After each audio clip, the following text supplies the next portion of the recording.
welcome Secretary John Kerry.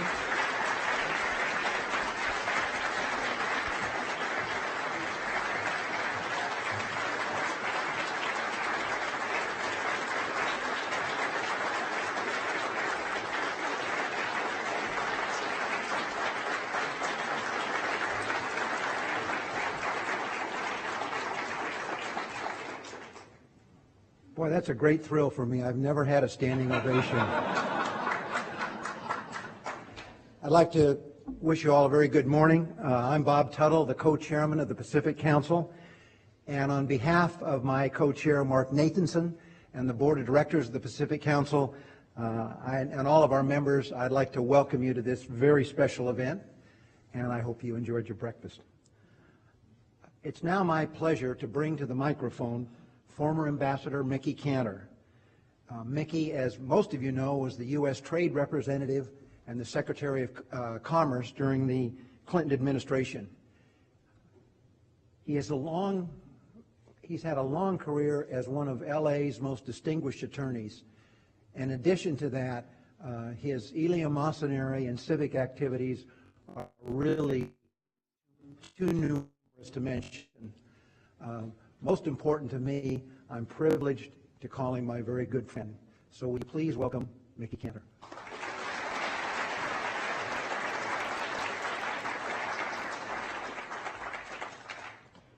When you speak behind Tuttle and Secretary Kerry, the podium is very high. Mr. Secretary, when I started in government, I was 6'4" and blonde. I want to thank, first, welcome back to LA, Assistant Secretary Charlie Rifkin. Where is Charlie? Please stand. Please stand. Thank you for your service. Thank you so much. Thank you, Mark, for that introduction. I wanted it to go on longer, but that's okay. Next time it will be longer, I hope. This is an extraordinary honor for all of us, Mr. Secretary, to have you here today, to welcome you to LA and to the Golden State. What you're going to say today is important and critical to our future, and we are delighted that you're here. This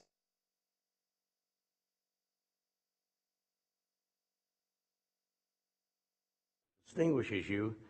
He won the Silver Star, he won the Bronze Star, and he has 3 Purple Hearts, all in about 4 months in Vietnam. This is one of the most extraordinary military servants we have ever had. And then he came back and led the effort of Vietnam veterans against the war in Vietnam. He then went on to be a prosecutor in Massachusetts, lieutenant governor, and then, of course, to the United States Senate for 28 years.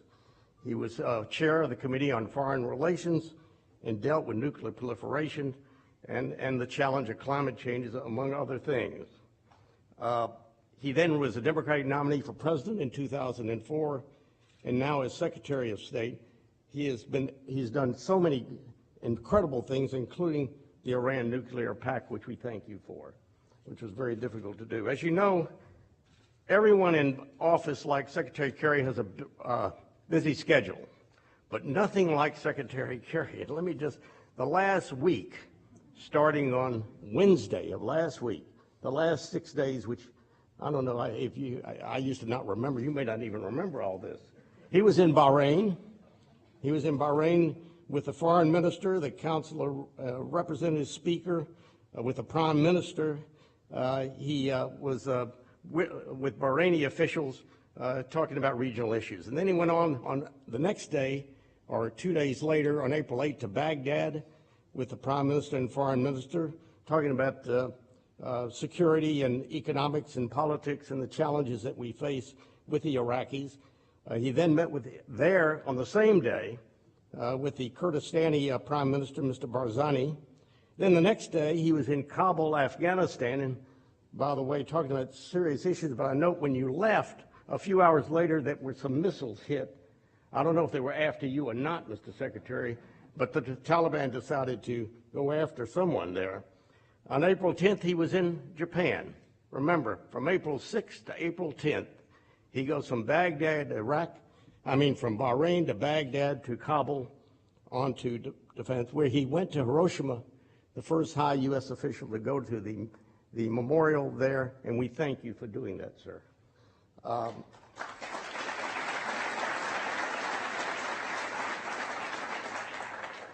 He has boundless strength and energy.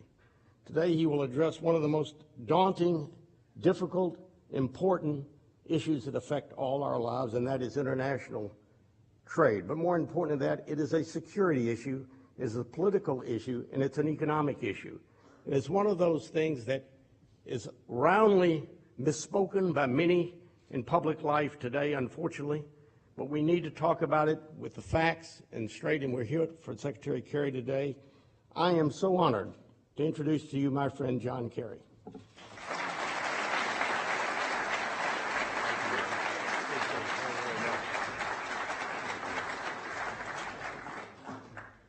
Mickey, thank you very, very much. I remember you when you were 6'4" and blonde, and you know, I'm not sure what you are now, but we all get cut down to size in this business.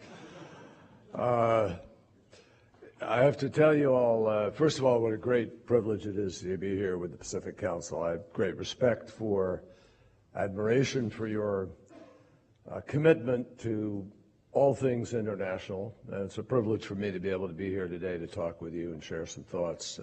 And I thank you for the invitation. If ever there was a single person who represented a major policy sector over an entire era, Mickey Cantor on trade in the 1990s was one. And as the U.S. trade rep, he led negotiations that created the WTO. He was instrumental in the Summit of the Americas. He organized sessions of the Asia-Pacific Economic Forum, and he strengthened commercial ties across the Atlantic. I want you to know that at one point he was so famous that Alan Greenspan complained about being stopped on the street by a guy who said, "Mr. Cantor, please autograph my copy of your report on barley futures." That actually happened. I'll bet you my last dollar it was in Washington and not in L.A., folks. Mickey, thank you for an extraordinary run in public service. I think everybody here joins me in admiring your accomplishments. Thank you.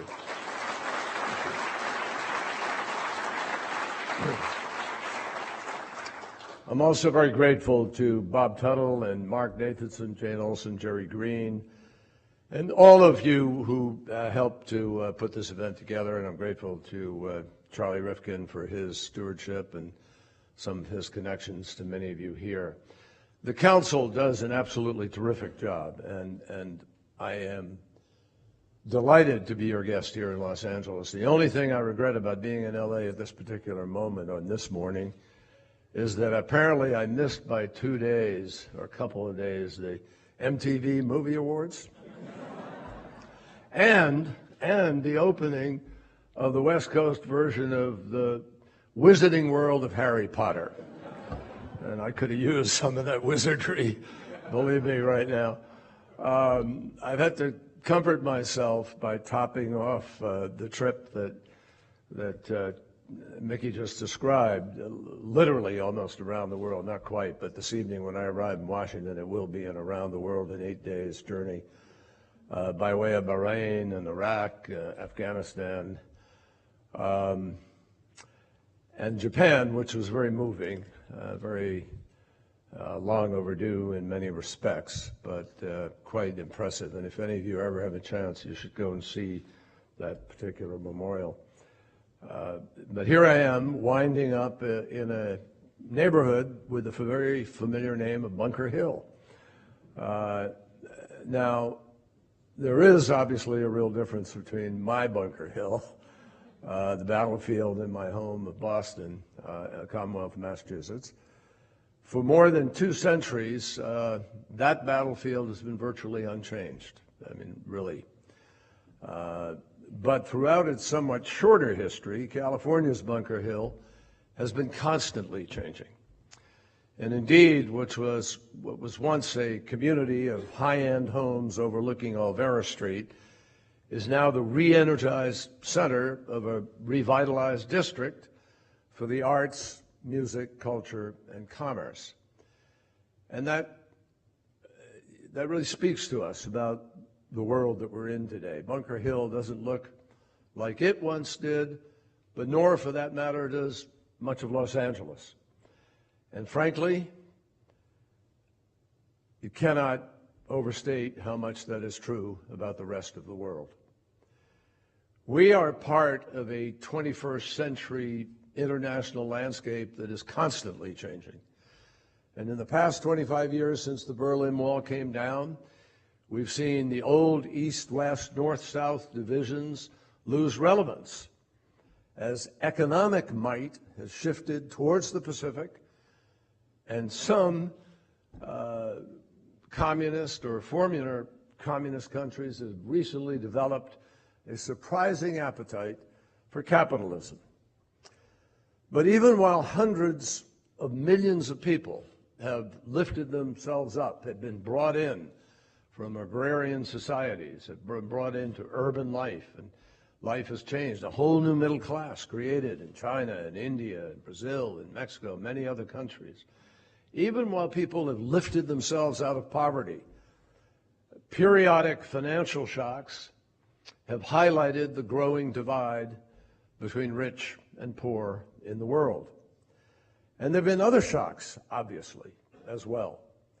The 9/11 attacks, conflict in Afghanistan, the Second Gulf War, the so-called Arab Spring, a devastating civil war in Syria, and the emergence of a number of non-state actor terrorist groups, but particularly the terrorist group known as Daesh. So the globe is in constant motion, far beyond anything that many of us grew up with in the Cold War, in the 20th century. And one storm appears to be overlapping the next in today's world. Meanwhile, the authority of national governments is increasingly undermined by a combination of non-state actor pressures, bad governance marked in many places by rampant corruption, and a fever of sectarian, national, and religious extremism. It's important at this kind of a moment of transition to step back and try to separate fact from myth and identify the challenges that ought to concern us the most. And rest assured, when we do, we should begin by acknowledging that even as the United States confronts political turmoil ourselves to some degree, we look out on a more turbulent world from a position of considerable strength.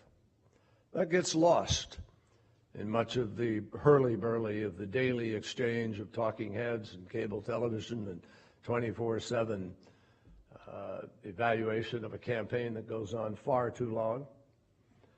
The reason for all of this is measurable. In recent years, our economy has generated more new private sector jobs than the rest of the industrialized countries combined. Unemployment is at 5%. Energy independence, once a distant dream, has moved closer to reality. America's colleges and universities remain by far the best on the planet, and our scientists and our engineers are by far the most innovative. Our armed forces are the best led, best equipped, most capable, and most versatile. And let me tell you something, it is not even close. And I can tell you from personal experience, when it comes to using diplomacy to help address big problems, from Ebola to countering terrorism to responding to national disasters, we remain the primary country that others turn to for leadership. As I speak, the United States and its partners are striving to find a political solution to the terrible conflict in Syria, where hundreds of thousands have died and millions more have been rendered homeless, displaced, if not refugeed. In recent weeks, we've been able to reduce the violence and increase access to humanitarian aid. And ironically, and perhaps uncomfortably to some, it has come about through significant cooperation between the United States and Russia that co-chaired an effort to bring people to Vienna, and then co-chaired an effort to pass a United Nations Security Council resolution, and now co-chairs the cessation of hostilities task force that works every day in Geneva, and the daily work of a high-level team in Amman, Jordan, in order to keep this in place and try to keep driving very difficult, complex group of players towards the Geneva negotiations. Our plan is now to push as hard as possible for a transition in governance that can bring peace and eventually be able to enable refugees to return to their homes. That's the real solution to the problem of migration in Europe. But it's only partially because many of the migrants are now coming from other countries, and so it's a broader economic challenge on a broader basis, which is part of what I'll be talking about today.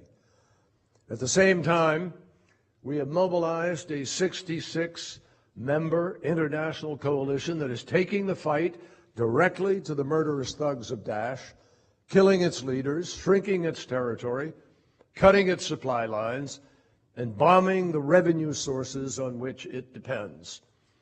I just, as I mentioned, returned from Iraq, and it is clear, and I say this with all the chastening of a war I fought in which we always heard reports of progress. And I look at these things pretty carefully as a consequence, but I can tell you that it is clear on the battlefield we are making progress. Daesh has not taken one territory, one community, and held it since last May.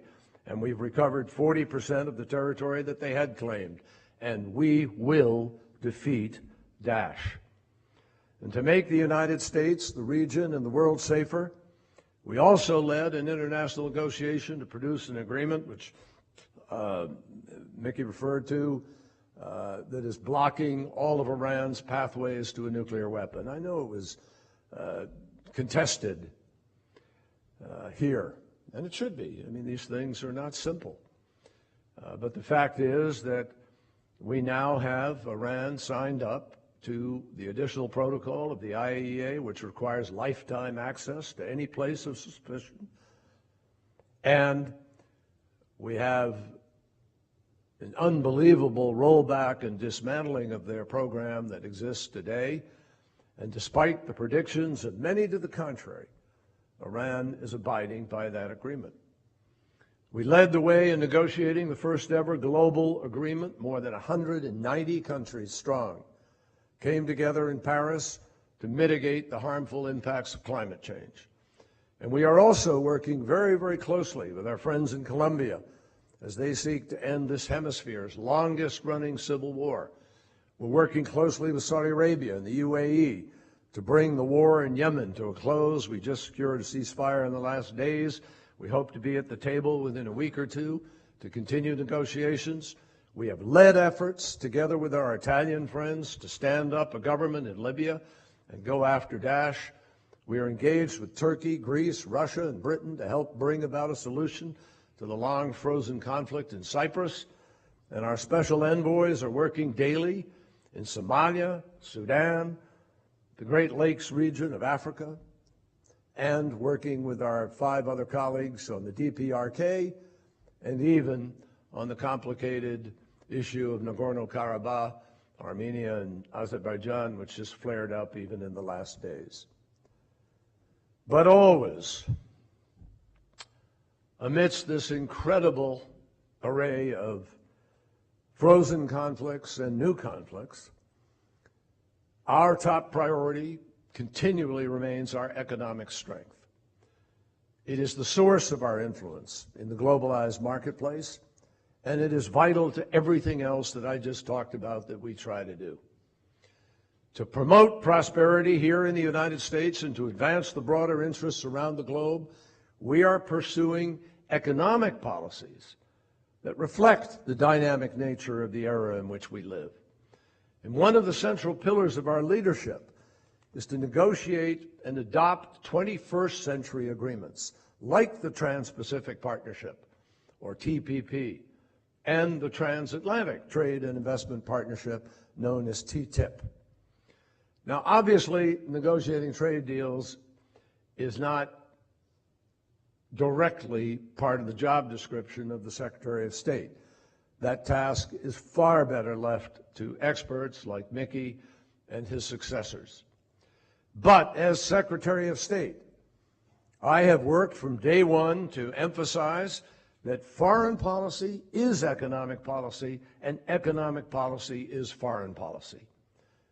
Without a doubt, these trade agreements are at the center of defending our strategic interests, deepening our diplomatic relationships, strengthening our national security, and reinforcing our leadership across the globe.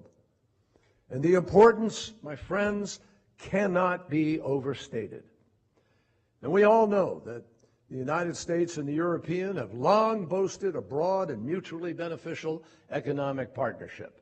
Together, we account for roughly half of the world's GDP and about 1/3 of global trade. And every day, $3 billion in goods and services crosses the Atlantic, all of which supports jobs and growth in both of our economies. But as times change, our relationship has to adapt to new challenges and to new opportunities. TTIP will do this by implementing common sense reforms to remove tariffs, eliminate red tape for goods that crosses borders, and promote services enabled by the internet, all the while upholding consumer, environmental, and labor protections consistent with our shared values. And contrary to some of the mythology that gets out there, and I will be going to Europe to speak about this in the days ahead, nothing in TTIP lowers standards or voids regulations. It raises standards.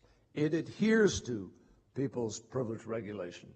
And it, in fact, improves life and opens job opportunities on both sides of the Atlantic. But even as we seek to complete TTIP and strengthen our bonds across one ocean, we know that our future prosperity and security will also rest on America's role as a Pacific power. Central to that effort is the adoption of TPP, which we and 11 other countries concluded last October and signed in February. Now, this is literally a big deal in every way, as it unites nations comprising nearly 40% of the global economy. And as this audience knows well, the Asia-Pacific is the single most dynamic part of the world today, and it is where much of the history of this century is going to be written. It includes 3 of the world's 4 most populous nations and 3 largest economies, which means the region will have a huge say in the international rules governing the internet, digital commerce, financial regulation, maritime security, the environment, and more.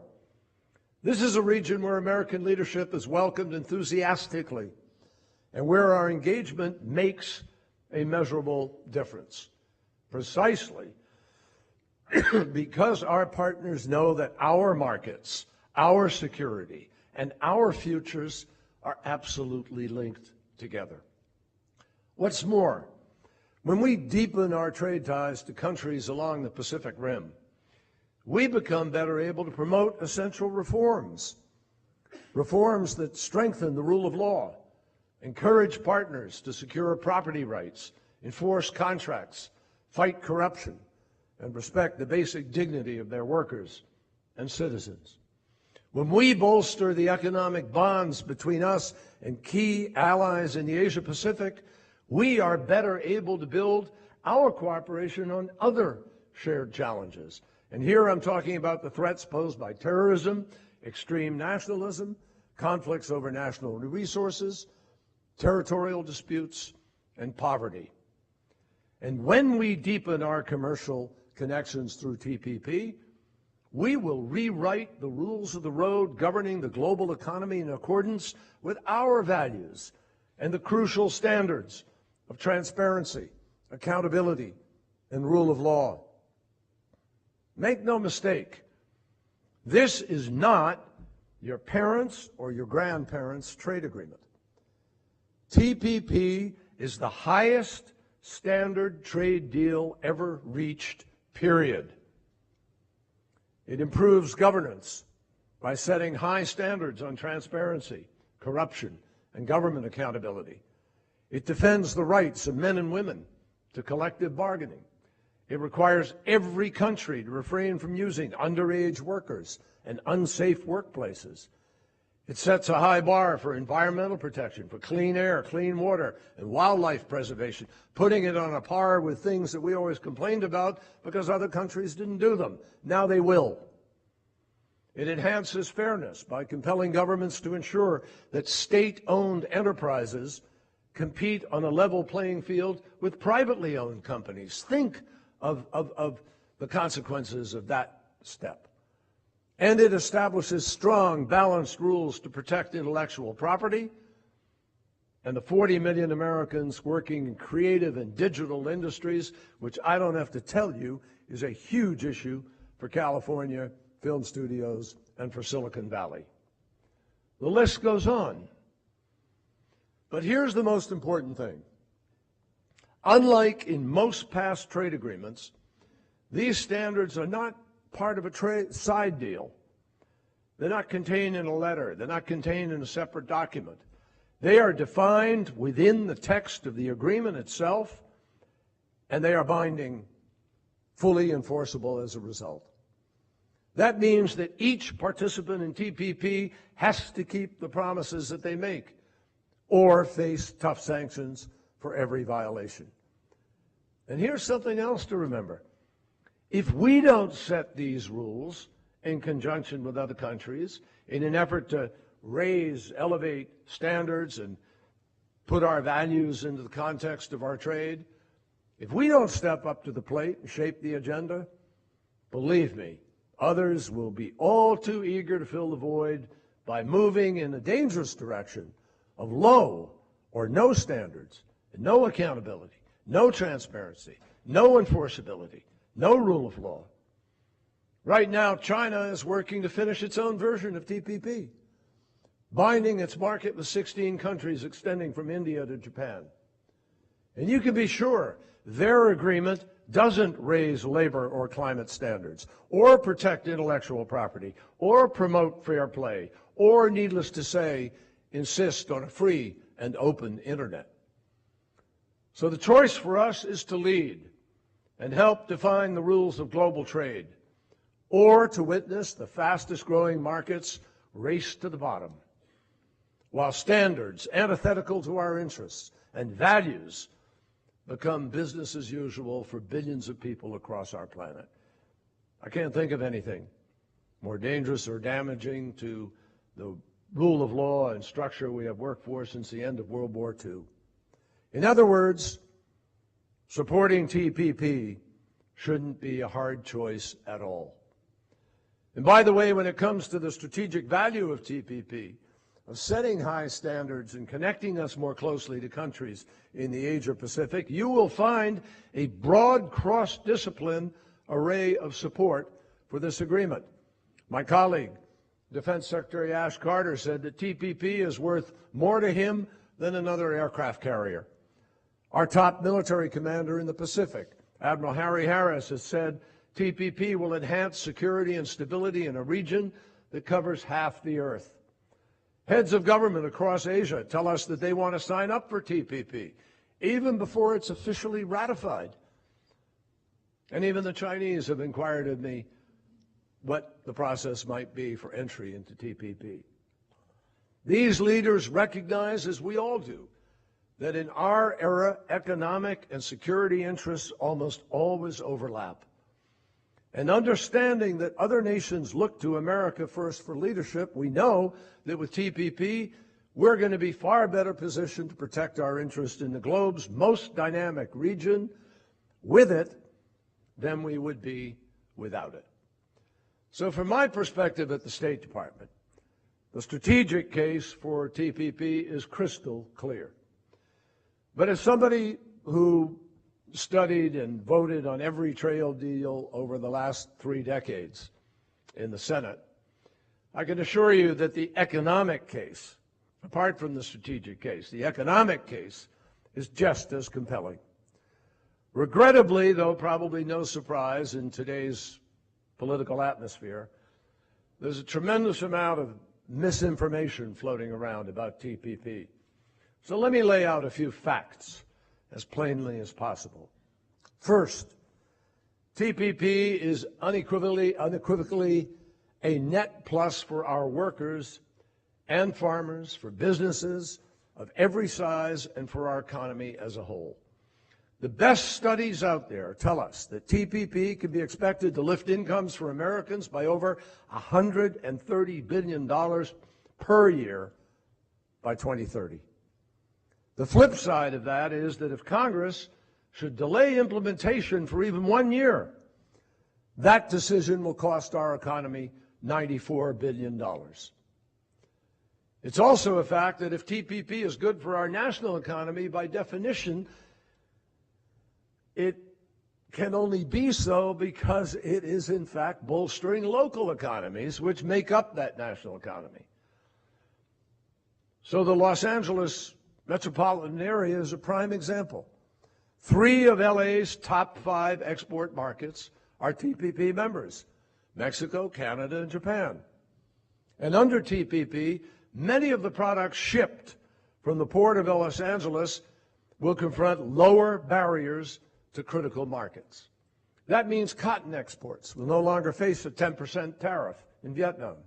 Frozen beef exports will no longer face a tariff of nearly 40% in Japan. Automotive exports will no longer face up to 75% tariffs. And almonds, walnuts, and pistachios will no longer face as high as a 30% tariff in the region. And what does America have to give up in return? The answer is very little indeed. Let me give you the basic arithmetic. Right now, U.S. tariffs average 1.4%. Those of our partners average 20 to 50 times that level. Under TPP, nearly all of those tariffs will drop to 0. In fact, when fully implemented, TPP will eliminate over 18,000 foreign taxes on made-in-America products. That's good for American workers. So we'll have lower taxes, easier access to growing markets, rising exports, all good news for factories, farmers, ranchers, and service providers. And on top of reduced tariffs, TPP will ensure that our partners treat American products the same way that we treat products from their country. It will cut red tape. It will reduce bureaucracy for our small businesses and family farms, and it will help our companies participate more directly in new global supply chains that are creating unprecedented opportunities all around the world. When you add it all up, the economic case for TPP is actually not even a close call, in my judgment. It's overwhelming. Yet even given these facts, many Americans still feel a sense of anxiety about TPP and TTIP. In fact, they've been revved up to have some anxiety about anything related to trade. Now, some of that trust, unfortunately, comes from politicians who play to fears. It also comes from legitimate anger about the economic status of millions of our fellow citizens who have not gained through trade, and frankly, I understand that anger. For many Americans, free trade is seen as a proxy for the underlying and disruptive forces reshaping the global economy. Forces like the evolution of new technologies, the increased mobility of labor and capital, and the accelerated pace of travel. put these forces all together and they spell globalization, which is transforming entire sectors of our economy while giving birth simultaneously to industries unimagined even a few years ago. Now, these developments are unsettling to a lot of people. And we see and we hear, somewhat ironically, on the social media that are the very product of those same forces. For many, the shifts of recent years have produced uncertainty about the future, and among some, even a fear of anything new, anything foreign, or anything that might further expedite change. And as is often the case, commentators and politicians on both sides of the political spectrum fan flames and tap into that fear. Some claiming, literally, that we should renegotiate every international economic accord on the books, and others saying we shouldn't strike a trade deal at all. Well, my friends, it's hard to describe how far that misses the point. And they miss the point, some for lack of understanding, some purposefully to exploit the fear and the anger. But this debate, I'm telling you, is really nothing new. Nor is it that hard to comprehend. Every job lost, every manufacturing plant closed or replaced by a facility overseas, every business shuttered because of foreign competition has the capacity to undermine whole communities, even regions.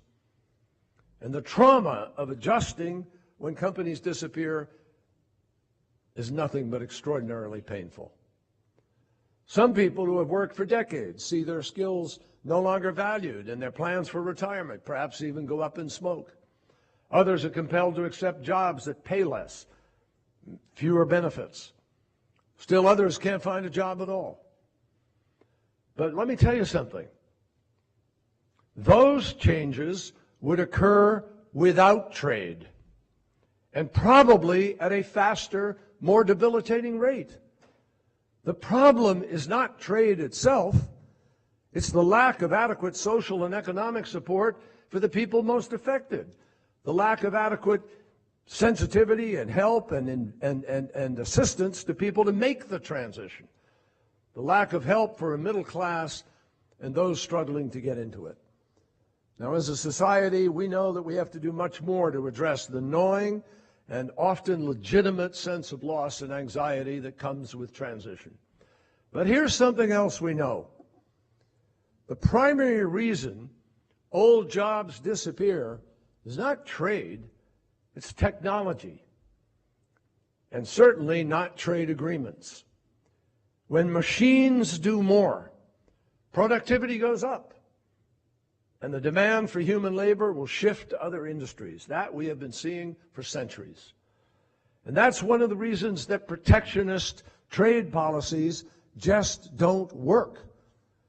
You know, you can't build a wall against knowledge, particularly in a world where everybody has that knowledge at their fingertips on a daily basis, all the time, everything. People encounter, this is part of our challenge with respect to violent extremism, because so many people in parts of the world where there's failing governance and a lack of opportunity and a lack of education are running around with a smartphone that puts them in touch with every single thing other people have and underscores to them what they don't have. Now, how do we know that protectionist policies don't work in countering this? Because we've tried it before with disastrous results. We tried raising tariffs on foreign-made steel, electronics, textiles, and more in hopes of giving our businesses a competitive edge. And none of it worked, at least not for a sustained period of time. In fact, as you can imagine, most of these measures actually wound up undermining our competitiveness because they force you to stand still while others continue to move down the technology trail and leave you behind. In fact, they wind up hurting our businesses, and they prevent us from cultivating important overseas markets. In the worst case, when we enacted tariffs in the 1930s, Other countries came back and did exactly the same thing to us. And what happened? Most of you know it. U.S. exports dried up. Companies that had borrowed money couldn't repay their loans. Banks failed. The stock market crashed. Unemployment went through the roof. And the global economy went right over the cliff and into the Great Depression. So let's be clear. Protectionism is not the remedy to economic pain. And it's not even a harmless placebo. It's the way to stop our economy in this new world we're living in dead in its tracks. So we have to find a better path. And while we have an obligation to recognize and respond to the challenges that are presented by globalization, we would be fools not to take advantage of the benefits that increased commerce can yield, particularly a country like ours that has such extraordinary free allocation of capital, such remarkable entrepreneurial capacity, and amazing innovation. Here's the reality. No politician, no government, no one can put the genie of globalization back into the bottle. There is no policy that can reverse what communications, the marketplace, and citizens around the world have embraced. What we need are policies that tame the worst elements of runaway capitalism in places where people have no rules. We went through that period in our country also, called the robber baron period, if you all remember. In the 21st century, you cannot only sell to yourself and expect to grow and survive, let alone compete. Not when 95% of the world's customers, live beyond our borders. Not when 11.7 million well-paying American jobs and growing are supported by exports. Here in California, you understand this as well as anybody anywhere in the world. In 2015, over 75,000 of this state's businesses, including nearly 35,000 right here in Los Angeles alone, together exported $165 billion in goods. And these weren't just big corporations. Most of these were firms of small and medium size. And the shipments included much of what the Golden State is famous for: fruits and nuts from the Central Valley, wines produced up and down the coast, and high-tech computer and communications equipment. And those exports supported over 775,000 jobs throughout the United States of America. The fact is, no matter how much some people may want it to happen or fear the future, you can't reverse the course on trade and globalization, and nor should we want to.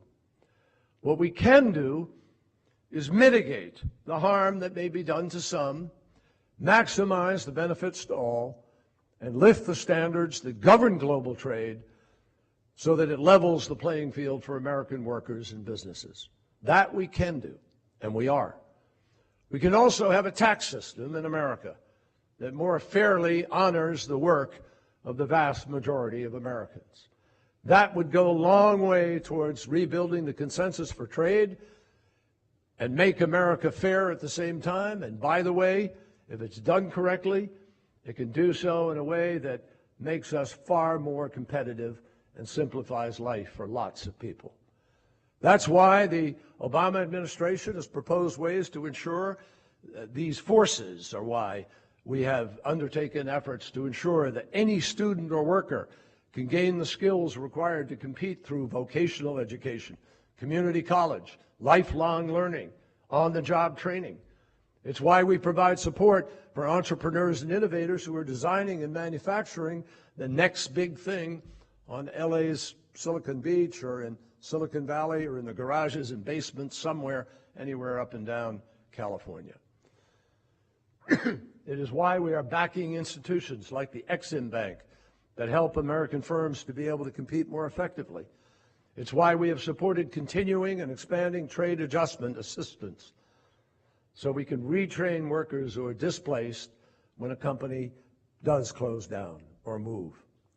It's why our administration has worked tirelessly to fight back against unfair trade practices, imposed duties on those illegally dumping goods on our shore, and challenged illegal subsidies at the WTO.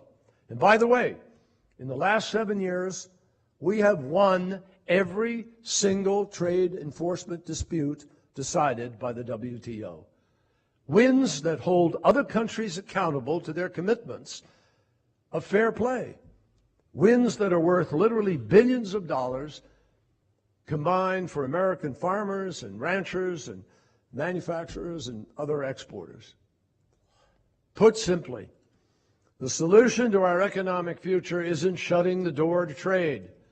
It's opening the door to a system that will make trade work for everybody. And TPP is by far the best way to build that system today.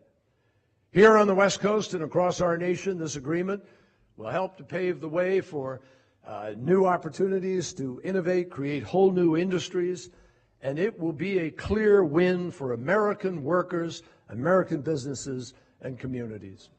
And around the world, TPP will not only reinforce our economic preeminence, but as I mentioned earlier, it will solidify our alliances. It will tie us to countries that we need to help us. We cannot go it alone in this world today.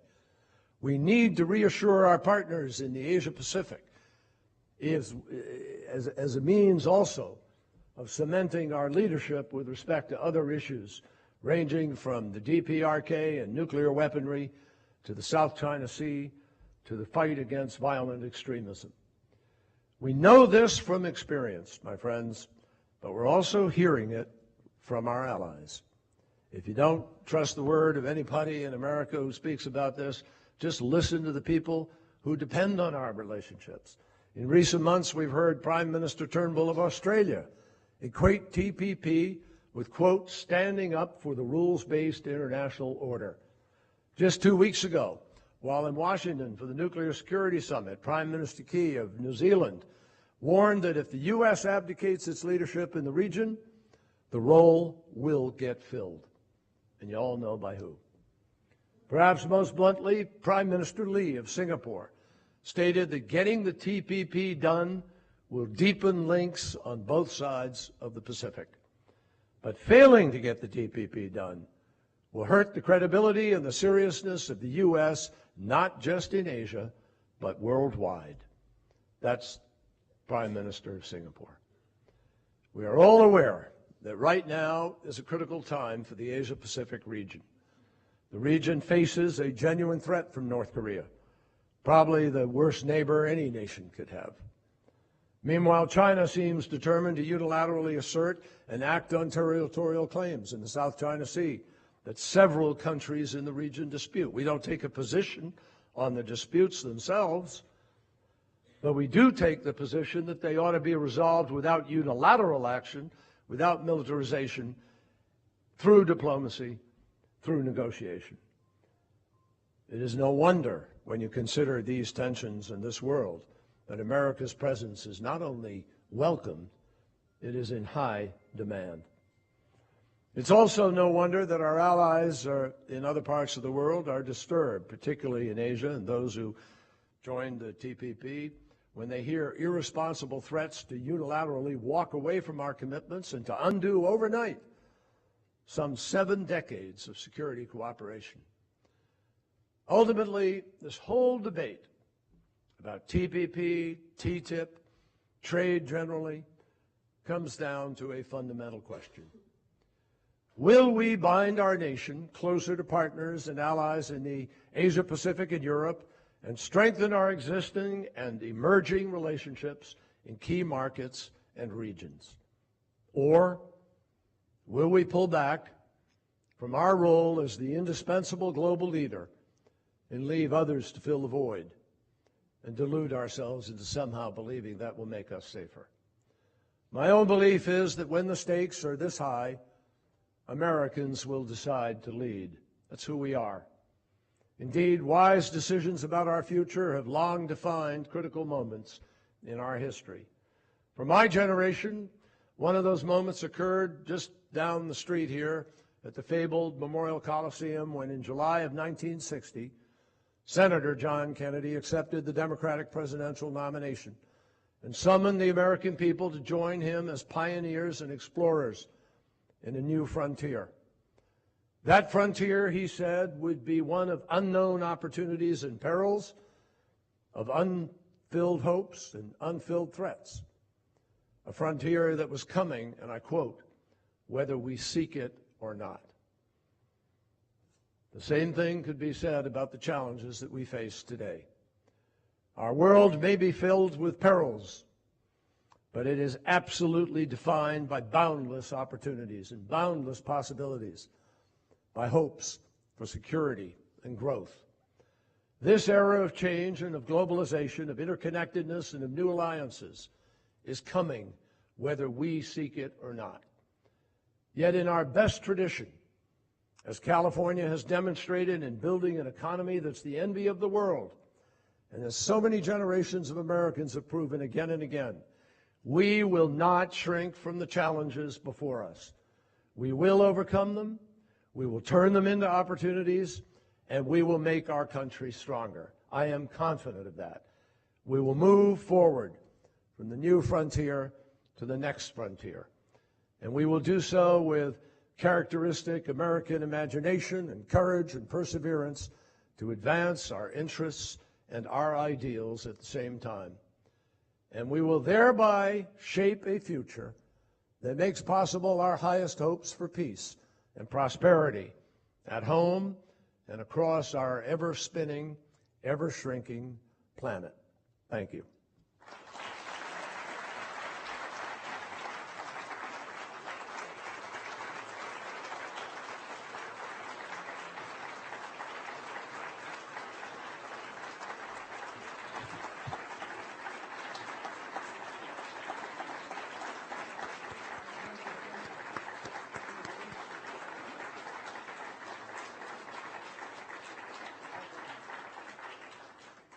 Thank you, Mr. Secretary. I'm Jane Olson, the very proud trustee of the Pacific Council on International Policy. And on the behalf of the board and staff, I want to thank you for that very, very powerful and comprehensive talk and for taking this platform so seriously. We all learned a great deal. You know, the issues of TPP are especially relevant and important on the West Coast. Our mission at the Pacific Council is to inform, educate, and inspire you to care about all international policies. What we would ask of you is that you go out and speak with your network of friends and colleagues. Tell them about what you learned today, what your thoughts and feelings are about this incredibly important issue. I think you all know you've been very privileged to hear an extremely important speech, and that this issue is critically vital to our economy, security, and jobs. However you feel about it, I hope you'll take the message and expand the network of informed people. The West Coast really does matter a great deal. This is a big week for the Pacific Council. In addition to this extremely important event today that we're so proud to host Secretary Kerry, on Friday, we have our spring conference at the California Club all day long. It features many of our Pacific Council members. It has a very broad and deep program of many different international issues. We hope to see many of you there on Friday. Again, on behalf of the board and the staff, thank you so much for being here. And Secretary Kerry, you know, you did miss MTV, but I wanted to let you know that today you're just in time for another extremely important event, the opening day at Dodger Stadium.